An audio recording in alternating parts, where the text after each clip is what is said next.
आज हम स्टार्ट करने जा रहे हैं रिप्रोडक्टिव हेल्थ, जो कि क्लास 12 और नीट के लिए बनाया गया है और ये टोटल एनसीईआरटी इससे लिया गया है, इसकी लाइन टू लाइन एनसीईआरटी से ली गई है। तो इसमें आपके लिए शॉर्ट नोट्स आपके लिए बहुत बेनिफिट रहेगा। तो चलिए स्टार्ट करते हैं।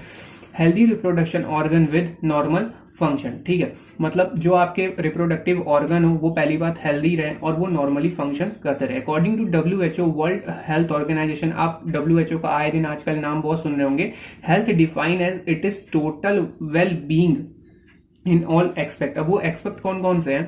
सोशली होना चाहिए पहली बात उस ह्यूमन बीइंग को, फिजिकली फिट रहना चाहिए, इमोशनली फिट रहना चाहिए और बिहेवियरल भी उसका अच्छा होना चाहिए, ठीक है। उसके बाद से reproductive health problem and strategies. India was among the first country, जो हमारा प्यारा भारत है वो पहला कंट्री था रिप्रोडक्टिव हेल्थ स्ट्रेटेजीज को शुरुआत करने वाला। इसके एक्शन ऑन प्लान प्रोग्राम को स्टार्ट करने वाला हमारा इंडिया पहला कंट्री था, ठीक है। At a national level to attain total reproductive health as a social goal, these programme called, इन प्रोग्राम्स को क्या कहा गया? Family planning. क्या कहा गया? Family planning. और ये कब स्टार्ट हुआ था? 1951। एनसीईआरटी में क्लियरली लिखा है कि फैमिली प्लानिंग इनिशिएटेड इन 1951। एक टर्म आपको मिलेगा आरसीएच, वो आरसीएच का फुल फॉर्म क्या है? रिप्रोडक्टिव चाइल्ड हेल्थ केयर, ये इंपॉर्टेंट है, ठीक है। फिर आते हैं एमिनोसेंटेसिस पे। एमिनोसेंटेसिस हमारा क्या है? Sample collected from amniotic fluid. कहां से? जो हमारा सैंपल होता है उसे एमनियोटिक फ्लूइड से लेते हैं, because it has skin cell of foetus. वहां पे हमारे फीटस का क्या होता है? स्किन सेल होता है। अब देखिए, जब हम सैंपल लेंगे तो उसके लिए हम इंजेक्शन का यूज करेंगे, ठीक है। तो इंजेक्शन का यूज करेंगे, वो इन्वेजिव हो जाएगा। इन्वेजिव का मतलब चाइल्ड के लिए डेंजरस हो जाएगा, हो सकता है लग जाए तो दिक्कत पैदा करेगा, ठीक है। This technique is called invasive, may be dangerous for child, ठीक है।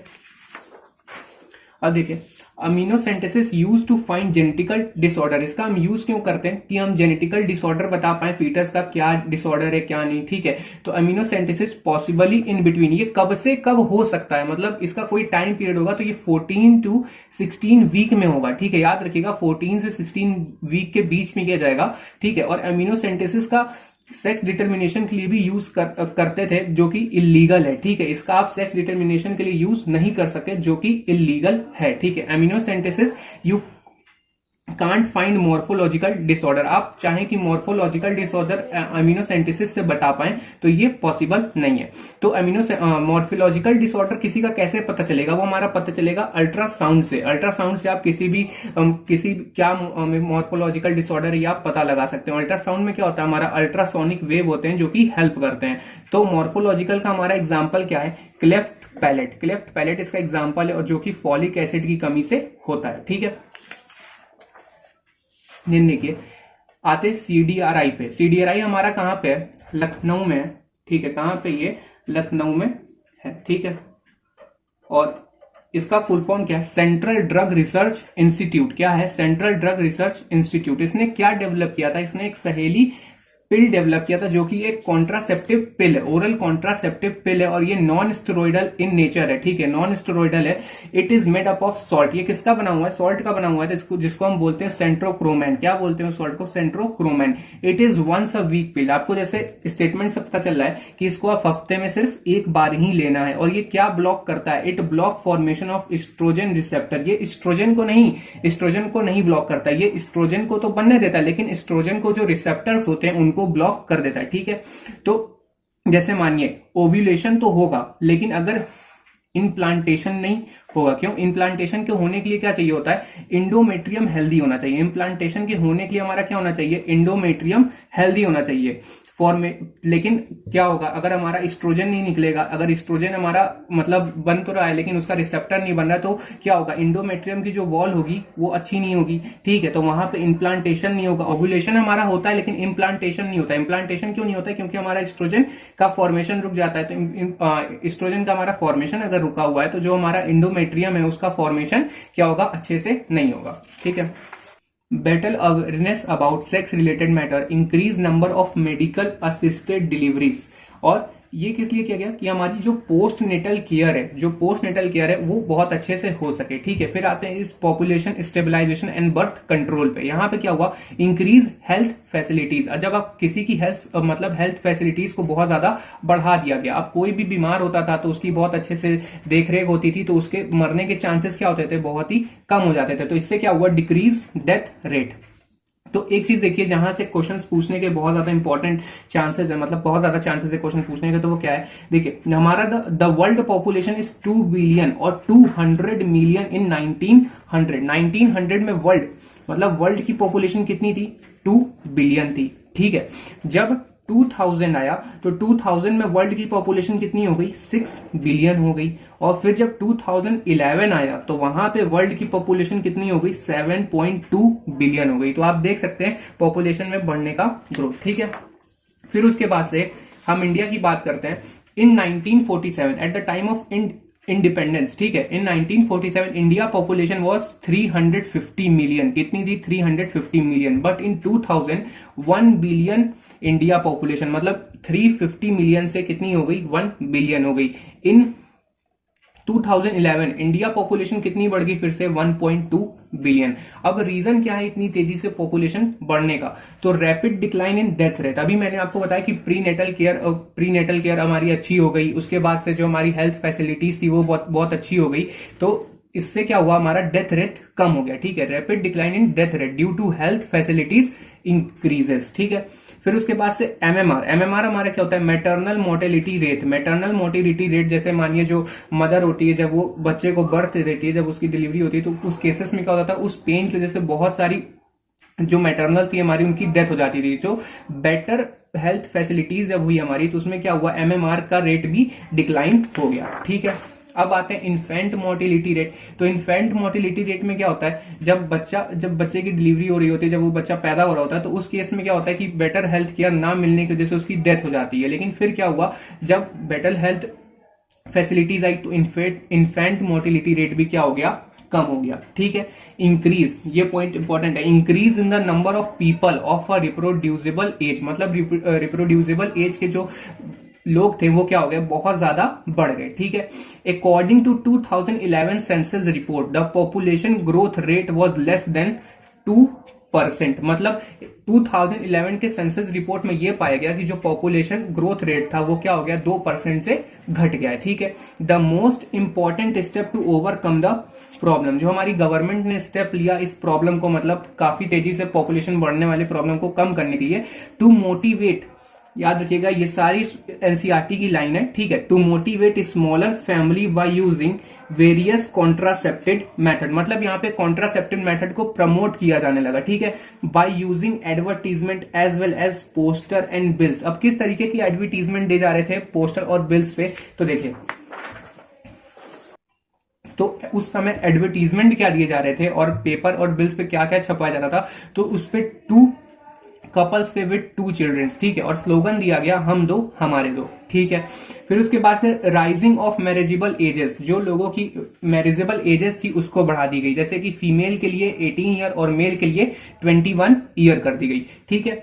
Incentive given to couple with smaller families, ठीक है, जो लोग देखिए, जैसे क्या हुआ, गवर्नमेंट ने देखा कि जो लोग स्मॉल फैमिलीज रख रहे हैं, जैसे कि हम दो हमारे दो को स्लोगन को फॉलो कर रहे हैं, उसको क्या दिया जाने लगा, इंसेंटिव दिया जाने लगा, ठीक है। उसके बाद से आइडियल कॉन्ट्रासेप्टिव, हमारे आइडियल कॉन्ट्रासेप्टिव मेथड्स जैसे किसमें हेल्प करते हैं, विद चेक प्रेगनेंसी, मतलब इनका काम ही है कि प्रेगनेंसी को देखना, ठीक है, रोकना। तो easily available ideal contraceptive method कौन से होते हैं कि जो हम लोग को आसानी से मिल जाए, ठीक है, यूजर फ्रेंडली हो, मतलब उसको यूज करने से कोई भी हमें साइड इफेक्ट या फिर कोई भी नुकसान ना हो, ज्यादा महंगे ना हो, ठीक है, इसलिए यूजर फ्रेंडली, इफेक्टिव हो, मतलब अगर प्रेगनेंसी के लिए अगर उसको यूज कर रहे हैं तो उससे प्रेगनेंसी रुके, उसका साइड इफेक्ट बहुत ज्यादा कम हो, और सबसे इंपॉर्टेंट बात की वो रिवर्सिबल हो। अगर आप एक बार यूज करें, मतलब जब तक आपको चाइल्ड नहीं चाहिए, ठीक है, अगर आपने उसको निकाल दिया तो हाँ ठीक है, फिर चाइल्ड आपको चाहिए तो आप उसका वो निकाल सकते हैं, ठीक है। फिर हमारा आता है no interference in sexual drive, desire और द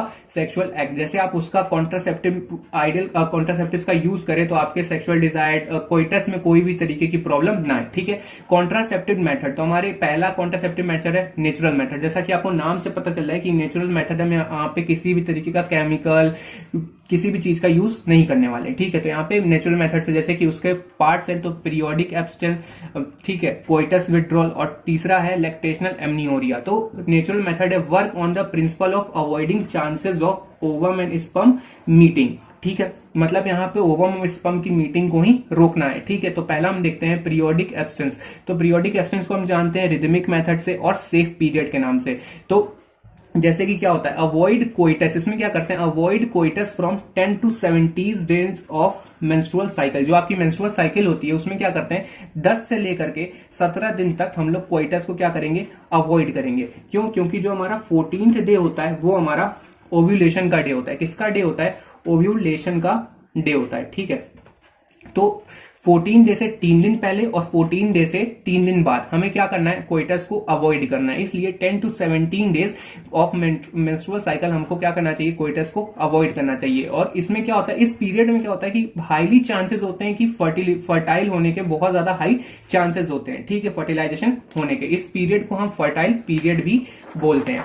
ठीक है, by abstaining from coitus during this period, conception pregnancy could be prevented। ठीक है, कंसेप्शन का मतलब होता है प्रेगनेंसी। ठीक है, विदड्रॉ और कोइटस इंटरप्शंस। तो देखिए इसमें क्या होता है, male partner withdraw his penis from the vagina just before the ejaculation. जो हमारा मेल पार्टनर होगा वो क्या कर लेगा, पेनिस विदड्रॉ कर लेगा from vagina before ejaculation to avoid insemination. ठीक है, लैक्टेशनल एमनियोरिया, तो ए से आपका एब्सेंस और मिनोरिया का मतलब मेंस्ट्रुअल साइकिल। तो इसमें क्या होता है, जैसे मानिए पार्चुरेशन हुआ, पार्चुरेशन के बाद लैक्टेशन पीरियड आया, तो लैक्टेशन में क्या होता है, इस समय पे हमारा प्रोलैक्टिन हार्मोन बहुत ही ज्यादा अमाउंट पे प्रोड्यूस होते हैं। इनका मतलब अमाउंट काफी ज्यादा होता है, और ये क्या कराते हैं, सिंथेसिस ऑफ मिल्क कराते हैं। ठीक है, क्या कराते हैं, सिंथेसिस ऑफ मिल्क कराते हैं। तो प्रोलैक्टिन हमारा क्या करता है, नेगेटिव फीडबैक भेजता है किसके ऊपर, जीएनआरएच, एलएच एंड एफएसएच पे। ठीक है, किस पे नेगेटिव फीडबैक भेजता है, जीएनआरएच, एलएच एंड एफएसएच पे। ठीक है, all there hormone are absent till prolactin hormone amount high. ये सारे जीएनआरएच, एलएच और एफएसएच ये सब कब तक एब्सेंट रहेंगे, जब तक हमारा प्रोलैक्टिन हार्मोन का अमाउंट क्या होगा, बहुत ज्यादा हाई होगा, बहुत ज्यादा होगा। ठीक है, due to absence of GnRH, LH and FSH no menstrual cycle, मतलब जब तक जीएनआरएच, एलएच एंड एफएसएच नहीं प्रेजेंट होंगे तब तक हमारी मेंस्ट्रुअल साइकिल नहीं चलेगी। ठीक है, और ये कब तक होता है, मैक्सिमम अप टू 6 मंथ। कब तक होता है, मैक्सिमम अप टू 6 मंथ। ठीक है, फिर आते हैं बैरियर मेथड पे। जो हमारा बैरियर मेथड है, ovum and sperm are prevented from physical meeting with the help of barriers. ठीक है, जैसे मानिए किसी को रोकना है, तो जो हमारा इंडिया पाकिस्तान का जो बॉर्डर है वहां पे कैसे रोकते हैं हम लोग पाकिस्तान की आर्मी को, वहां पे हमने बॉर्डर पे दीवारें बना रखी होंगी कहीं कहीं जगह पे। ठीक है, तो वहां पे हम लोग फिजिकल बैरियर का क्या कर रहे हैं, यूज कर रहे हैं। ठीक है, वैसे ही यहाँ पे भी ओवम एंड स्पर्म को रोकने के लिए हम क्या करते हैं, बीच में एक फिजिकल बैरियर का यूज करते हैं। ठीक है, तो देखिए जैसे कि हमारा फिजिकल बैरियर का एग्जांपल हो गया कॉन्डम। ठीक है, तो कॉन्डम क्या है, condom available for male and female. किसके लिए, ये दोनों के लिए ही अवेलेबल होता है। Condom are available for male and female. Female condom known as femidoms. किसके नाम से जानते हैं, फेमिडोम्स के नाम से जाना जाता है। ठीक है, made up of thin rubber. ये किसका बना होता है, थिन रबर का बना होता है, जिसको हम लेटेक्स सीड, ठीक है, that are use to cover the penis. ये पेनिस, ये मेल में क्या करता है, पेनिस को कवर करता है। ठीक है, किसको कवर करता है, पेनिस को कवर करता है। और vagina and cervix in female, और वजाइना और सर्विक्स इन फीमेल में। ठीक है, फिर इसके बाद से प्रिवेंट इंसेमिनेशन प्रोसेस, ये किसको प्रिवेंट करता है, इंसेमिनेशन प्रोसेस को प्रिवेंट करता है। फिर जैसे कि कॉन्डम का सबसे मोस्ट पॉपुलर ब्रांड कौन सा था हमारा, निरोध था। ठीक है, ये क्लियरली एनसीईआरटी में लिखा है, Nirodh is the most popular brand of condom in males. ठीक है, उसके बाद से it additional benefit protect user from STIs and AIDS. ठीक है, एसटीआईएस और एड्स से। तो एसटीआईएस का फुल फॉर्म क्या है, सेक्सुअल ट्रांसमिटेड इन्फेक्शन। क्या है, sexual transmitted infection.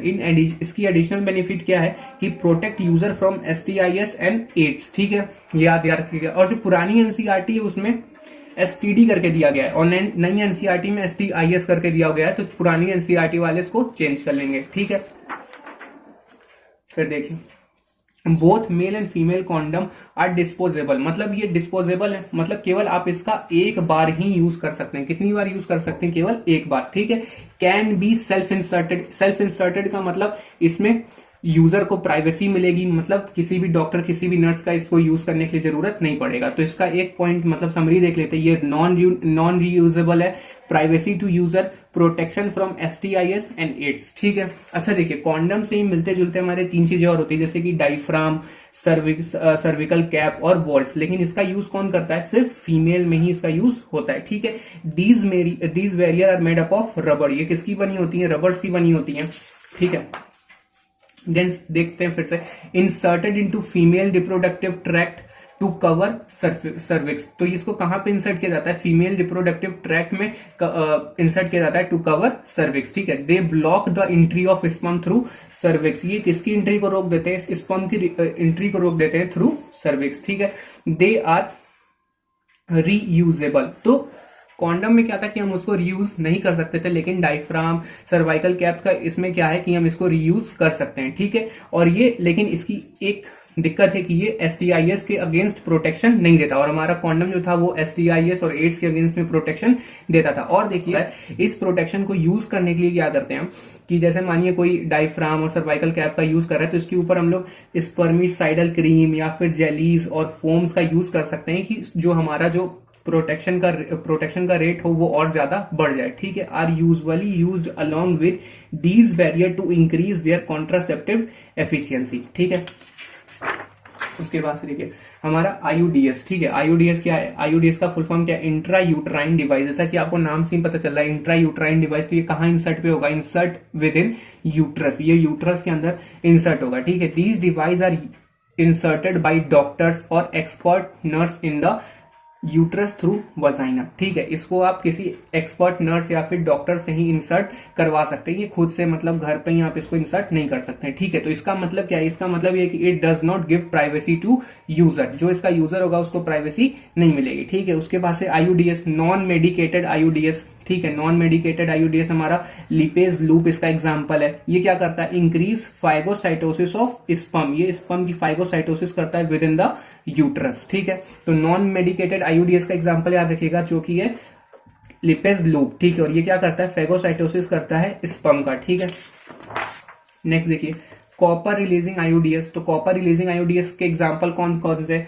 Copper T है हमारा, मल्टीलोड 375 और कॉपर 7। ठीक है, कॉपर आयन रिलीज्ड, तो ये जब कॉपर आयन जब हमारा क्या करता है, सप्रेस स्पर्म मोटिलिटी, ये स्पर्म की मोटिलिटी को ही क्या कर देता है, कम कर देता है, and fertilising capacity of sperm की फर्टिलाइजिंग कैपेसिटी को भी क्या कर देगा, कम कर देगा। देन थर्ड पे आते हैं हम, हमारा हार्मोन रिलीजिंग IUDs, तो जो हमारा हार्मोन रिलीजिंग IUDs है वो क्या है, इसको मेडिकेटेड IUDs से भी जानते हैं। ठीक है, और इसको क्या कहते हैं, इसके एग्जाम्पल कौन से, प्रोजेस्टासर्ट। ठीक है, और LNG20 का नाम क्या है पूरा, लीवोनॉर्जेस्ट्रॉन 20, लीवोनॉर्जेस्ट्रॉन 20, ये क्या करता है, मेक यूट्रस, ये यूट्रस को क्या कर देता है, अनसूटेबल फॉर इम्प्लांटेशन, ये यूट्रस को क्या कर देगा, अनसूटेबल कर देगा इम्प्लांटेशन के लिए, and cervix hostile to sperm. ठीक है, याद रखिएगा आप इसको। IUDs are ideal contraception for the female who want to delay pregnancy और स्पेस चिल्ड्रन। देखिए जिसको अपनी प्रेगनेंसी को डिले करना हो या फिर चिल्ड्रन के बीच में स्पेस देना हो, जैसे मानिए किसी ने अभी चाइल्ड किया, उसको 6 साल के बाद फिर चाइल्ड चाहिए, तो इतने ईयर के लिए वो क्या यूज करेगा, IUDs का यूज कर सकता है। ठीक है, और ये क्या है, it is most widely accepted method of contraception in India, ये सबसे ज्यादा यूज किया जाने वाला मेथड है इंडिया के अंदर। ठीक है, तो आज हम यहीं पे खत्म करते हैं। ठीक है, इसका मैं नेक्स्ट पार्ट अपलोड कर दूंगा जल्दी ही। ठीक है, अगर आपको ये हेल्पफुल लगी हो वीडियो कहीं से, तो इसको लाइक शेयर सब्सक्राइब जरूर करें। ठीक है, थैंक यू।